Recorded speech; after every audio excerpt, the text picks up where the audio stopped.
How to fix Telegram downloaded media files not showing in your Android device. So without any further ado, let's get started with this video. If you have downloaded the files or videos or pictures from Telegram application in your mobile device, but you are not unable to locate that file in your device file, so here's how you can fix it. So first of all, in your mobile device, launch the settings application. From there, go to apps. Again, tap on see all apps. Now search for Telegram. After that, tap on Telegram. Here scroll down a bit and then tap on permissions. Here you have allowed the permissions for photos and videos, music and audios in this section. So make sure you have allowed all the permission required for this application.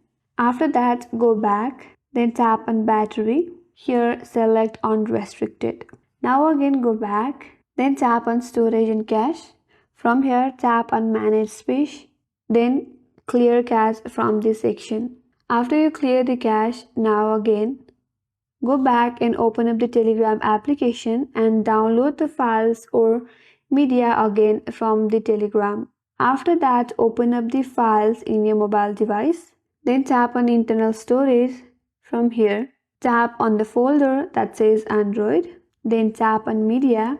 From here again, tap on org.telegram.messenger. Then tap on Telegram. Here you will get all your images and videos that you have downloaded recently. So here is how you can fix Telegram downloaded media files not showing in Android. And that's all for today's video. I hope this video helped you. If you are new to our channel, do not forget to subscribe, like, comment and hit that notification bell icon. Thank you for watching till the end and I will see you on next video.